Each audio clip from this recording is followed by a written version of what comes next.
Mga kapatid sa pananampalatayang Islam, tunay na marami ang mga nagsasabi na ang taon na ito ay taon na napupuno ng pagsubok. Mula sa simula pa lamang nito, nang dumating ang panganib ng pagkakaroon ng digmaan sa pagitan ng iba't ibang mga bansa, lalong-lalo na ang Iran at ng Amerika, at ngayon naman sa pagkalat ng pandemya dulot ng coronavirus at sunod-sunod na pagdating ng mga bagyo na nagdulot ng pagkawasak sa mga pananim, mga tahanan, at nagdulot ng kamatayan sa napakaraming mga tao. Mga pagsubok ni Allah subhanahu wa ta'ala, alhamdulillah, para sa mga Muslim ay nauunawaan natin na ang mga bagay na ito ay tinakda ni Allah subhanahu wa ta'ala unang-una bilang pagsubok kung sino sa atin ang tunay na nananampalataya sa Kanya, at pangalawa ay bilang pagpapadalisay para sa mga nanampalataya nang sa gayon tayo ay madalisay mula sa ating mga kasalanan dito pa lamang sa dunya. At pangatlo, ang mga ito ay paalaala sa kadakilaan at kapangyarihan ni Allah subhanahu wa ta'ala na Siya bilang ating Panginoon ang mayroong kontrol ng mga bagay-bagay, at Siya bilang ating Panginoon ang marapat nating sambahin at hingian ng tulong, at sa Kanya tayo ay marapat na nananalig at nagpapakupkop. Mga kapatid sa pananampalatayang Islam, ang mga bansa, iba't ibang mga bansa ay nagsikap na mailigtas nila ang kanilang mga sarili mula sa iba't ibang mga uri ng mga panganib na ito, mga pagsubok na ito. Subalit lahat sila ay nabigo. Walang sino man hanggang sa ngayon ang nakakapigil sa napakaliit na virus na nilikha ni Allah subhanahu wa ta'ala na nagpatigil sa normal na pagtakbo ng mundo. Kahit ang mga makakapangyarihang bansa, walang saysay ang kanilang pera, walang saysay ang kanilang impluensya, walang saysay ang kanilang mga armas laban sa ilang gramo lamang ng virus na umiikot-ikot ngayon sa buong mundo, na nagpapaalala sa tao sa kanyang kahinaan at nagpapaalala rin naman sa atin sa kadakilaan ni Allah subhanahu wa ta'ala. Hanggang ngayon, wala pa ring taong nakakaimbento kung paano nila pipigilin o paihintuin ang pagkakabuo ng mga bagyo, o kaya ay kung paano sila makagagawa ng struktura na kayang labanan ang lakas ng hangin at tubig na dala-dala nito. Na maaaring nagagawa ito ng tao, subalit tila dumarating at dumarating palagi ang mas malakas na bagyo kaysa sa dinanas ng tao noong nakaraan. Na kung hindi man sisirain ng bagyo ang mga bagay na ito na itinatayo ng tao upang protektahan ang kanilang mga sarili, naririyan pa rin ang lindol, sunog, at iba't iba pang mga sakuna. Na mga bagay na ito, mga kapatid sa pananampalatayang Islam, bilang mga Muslim ay tinatanggap natin dahil si Allah subhanahu wa ta'ala mismo ang nagsabi sa Quran, alladhi khalaqal mauta wal hayata liyabluwakum ayyukum ahsanu amala. Na si Allah subhanahu wa ta'ala, Siya ang lumikha ng kamatayan at buhay upang subukin kung sino sa inyo ang magiging matuwid sa kanilang mga gawain, ano pa man ang kanyang sitwasyon. Siya man ay nasa sitwasyon na siya ay nasa magaan o maalwan na pamumuhay, o siya man ay nasa kalagitnaan ng pagsubok katulad ng dinadanas ng marami sa mga tao sa panahon ngayon. Mga kapatid sa pananampalatayang Islam, sa aya na ito, unang binanggit ni Allah subhanahu wa ta'ala ang kamatayan na kanyang nilikha kaysa sa buhay, dahil tunay na ang tao ay nagsimula bilang mga patay. Sa papaanong paraan? Dahil tunay na tayo ay nilikha ni Allah subhanahu wa ta'ala unang-una sa pamagitan ng pagkakalikha sa ating mga kaluluwa. At ito ay pinagsaksi ni Allah subhanahu wa ta'ala sa kaisahan niya. At tayo noon ay sumaksi. Subalit, nang tayo ay isinilang dito sa mundo, na mga kaluluwa na nasa loob ng isang katawan, ang mas marami sa atin ay nagtambal kay Allah subhanahu wa ta'ala. Sumamba kay Satanas, sumamba sa iba pa, liban kay Allah subhanahu wa ta'ala. Na dahil dito mga kapatid sa pananampalatayang Islam, ay dumarating din ang mga dilubyo at ang mga sakuna bilang parusa ni Allah subhanahu wa ta'ala, lalong-lalo na sa mga hindi nanampalataya, na araw-araw ay nagmamalaki laban kay Allah subhanahu wa ta'ala. Katulad ng sinabi ni Allah subhanahu wa ta'ala, وَمَا قَدَّرُ اللَّهَ حَقَّ قَدْرِهِ. Hindi sila nagpahalaga kay Allah subhanahu wa ta'ala ng marapat na pagpapahalaga sa Kanya.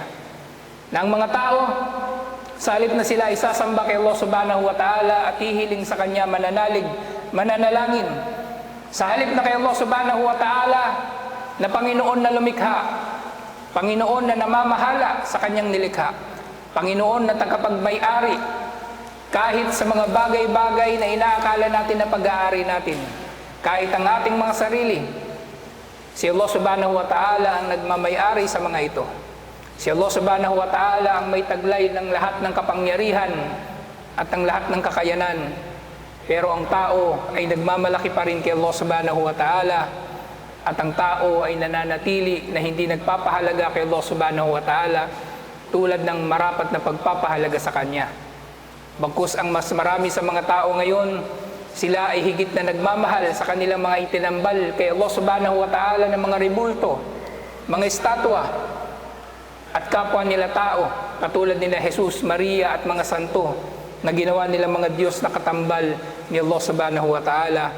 Mas minamahal nila ang mga ito kaysa kay Allah subhanahu wa ta'ala. Na tayong mga Muslim, dahil tayo ay nakatira sa mundong ito, tayo ay nakararanas din ng mga sakuna na katulad ng dumarating sa mga hindi mananampalataya.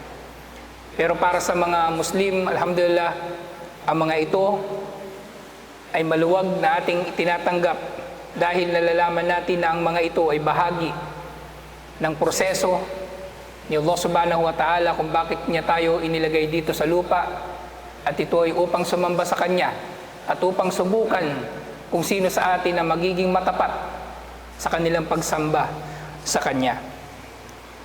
Sinabi ni Allah subhanahu wa ta'ala sa Quran, Am hasibtum an tadkhulul jannata wa lamma ya'tikum mithla alladhina khalaw min qablikum.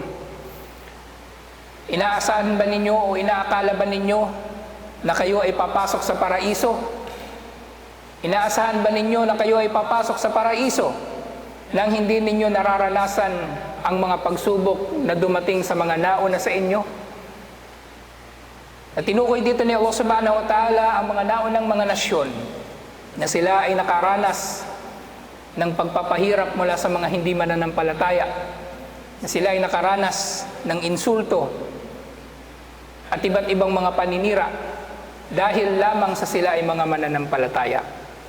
Na ito ay tanong ni Allah subhanahu wa ta'ala sa atin na mayroong pagtanggi na hindi tayo marapat na nag-aakala na tayo ay magiging ligtas sa pagsubok ni Allah subhanahu wa ta'ala, na tayo ay papasok na lamang ng paraiso basta-basta nang hindi tayo dumaraan sa pagsubok ni Allah subhanahu wa ta'ala. Mga kapatid sa pananampalatayang Islam, kung inaakala natin na napakabigat na ng ating mga buhay sa panahon natin ngayon, na hindi natin nabibili ang ating mga gusto, tunay na ang mga nanampalataya mula sa naunang mga nasyon ay dumanas ng mas mahirap na pagsubok ng kanilang mga mismong buhay na ang nakataya. Pero sa panahon natin ngayon, ang Muslim, nakahanda siya na maghubad ng kanyang hijab para lamang makapagtrabaho. Ang Muslim, nakahanda siyang mangutang sa bangko o sa Bombay para lamang may maipang negosyo. Ang Muslim ay nakahandang talikuran ang relihiyong ito, talikuran si Allah subhanahu wa ta'ala para lamang masunod ang kanyang pagnanasa sa dunya. Mga kapatid sa pananampalatayang Islam, ang bawat paghihirap sa mundong ito ay konektado sa kung anumang inihanda ni Allah subhanahu wa ta'ala doon sa kabilang buhay. Dahil lahat ng bagay na daranasin ng tao rito, lalong-lalo na ng mananampalataya, ay dito rin nakasalalay ang magiging katayuan niya sa kabilang buhay dahil siya ay hahatulan doon ayon sa kanyang mga ginawa sa mundong ito. At kung paano niya hinarap ang mga bagay na ibinigay sa kanya ni Allah subhanahu wa ta'ala, maging ito man ay mga biyaya o pagsubok mula kay Allah subhanahu wa ta'ala. Tutuusin tayo sa mga pagsubok ni Allah subhanahu wa ta'ala kung tayo ba ay nanatiling matatag at nananalig kay Allah subhanahu wa ta'ala. At tayo ay tutuusin din sa ating mga biyaya dahil tayo ay tatanungin ni Allah subhanahu wa ta'ala kung saan natin nakamit ang pera o yaman na taglay natin at kung saan natin ginastos o ipinangtustos ang mga bagay na ito. Mga kapatid sa pananampalatayang Islam, tunay na ang pagsubok ay normal na bahagi ng pamumuhay ng mga Muslim. Tayo bilang mga mananampalataya, nalalaman natin na ang bawat pagsubok na dumarating sa atin, insyaAllah, ay isang pagpapadalisay para sa atin at isang paraan na mapapatunayan natin kay Allah subhanahu wa ta'ala na tayo ay nananampalataya sa Kanya sa hirap at sa ginhawa. At alalahanin natin ang sinabi ni Propeta Muhammad sallallahu alaihi wasallam. Sinabi niya, nang siya ay tinanong, ayun nasi asaddu balaan? Sinong tao ang pinakamatindi ang kanilang dinanas na pagsubok? Ito ay tinanong minsan kay Propeta Muhammad sallallahu alaihi wasallam. Dahil ang mga sahaba noong panahon niya, sila ay nakakaranas ng matinding pagsubok mula kay Allah subhanahu wa ta'ala. Pagsubok mula sa kamay ng kanilang mga kaaway at pagsubok mula sa pagkalugi ng kanilang mga negosyo, pagkasira ng kanilang mga pananim, pagkamatay ng kanilang mga mahal sa buhay, at iba't iba pang mga pagsubok sa kanilang mga sarili. At dumarating ang punto na kahit ang mga kasama ni Propeta Muhammad sallallahu alaihi wasallam ay pinanghihinaan na ng loob. Kaya natatanong nila ang ganitong mga bagay kay Propeta Muhammad sallallahu alaihi wasallam na hindi naman ito tanong ng kawalang pananampalataya. Bagkus ito ay mga tanong ng mga sahaba upang matiyak sa kanilang mga puso na ito ay magiging panatag insyaAllah sa pananalig nila kay Allah subhanahu wa ta'ala at sa paninindigan sa relihiyon na ito. Sinabi ni Propeta Muhammad sallallahu alaihi wasallam bilang tugon kung sino ang pinakamatindi sa mga dinanas na mga pagsubok. Sinabi niya, al-anbiya, thumma al-amthal fal-amthal. Sinabi niya, ang pinakamatinding pagsubok na dumating sa mga tao ay ang pagsubok na dumating sa mga propeta. At ito ay naayon na sa antas ng pananampalataya ng tao. Pababa ng pababa. Pababa ng pababa ang antas ng pananampalataya ng tao, ay pababa ng pababa rin ang antas ng kanyang pagsubok o tindi ng pagsubok sa kanya. At gayon din habang tumitibay ang pananampalataya ng tao, ay tumitindi rin ang pagsubok sa kanya ni Allah subhanahu wa ta'ala. Kaya mga kapatid sa pananampalatayang Islam, kung titingnan natin, kung ang mga propeta na pinakamalapit kay Allah subhanahu wa ta'ala ay dumaranas ng paghihirap, samantalang sila dapat ang pinaka magaan ang pamumuhay dahil sila ang pinakamalapit sa tagapagtustos at tagapagbiyaya na si Allah subhanahu wa ta'ala. Sila ang higit na sinusubok ni Allah subhanahu wa ta'ala. At gayon din dinugtong dito ni Propeta Muhammad sallallahu alaihi wasallam, fa in kana fi dinihi salaba zuyida salaba wa in kana fi dinihi rakka khuffifa an. Na kung meron daw katatagan sa relihiyon ng mananampalataya, siya ay bibigyan ng higit na pagsubok ni Allah subhanahu wa ta'ala. At kung mahina naman ang kanyang pananampalataya, ay babawasan din ni Allah subhanahu wa ta'ala ang pagsubok sa kanya. Wala yazalu al-bala'u bil abdi hatta yamshi alal ardi ma lahu khati'ah. At patuloy daw na bibigyan ni Allah subhanahu wa ta'ala ng pagsubok ang kanyang alipin hanggang sa ang alipin na ito ay maglakad sa lupa na wala na siyang kasalanan. Kaya mga kapatid sa pananampalatayang Islam, kapag dumarating sa tao ang pagsubok ay huwag niyang iisipin na ito ay insulto sa kanya o siya ay hinahamak ni Allah subhanahu wa ta'ala. Dahil ang kabaligtaran ng katotohanan nito na kapag ang isang mananampalataya ay nakaranas ng pagsubok mula kay Allah subhanahu wa ta'ala, ito ay nagpapakita pa nga ng pagmamahal sa kanya ni Allah subhanahu wa ta'ala. Katulad ng kung paanong dinalisay ni Allah subhanahu wa ta'ala ang mga propeta. Katulad na lamang ni Propeta Muhammad sallallahu alaihi wasallam na dumanas ng napakatinding mga paghihirap hanggang sa araw ng kanyang kamatayan.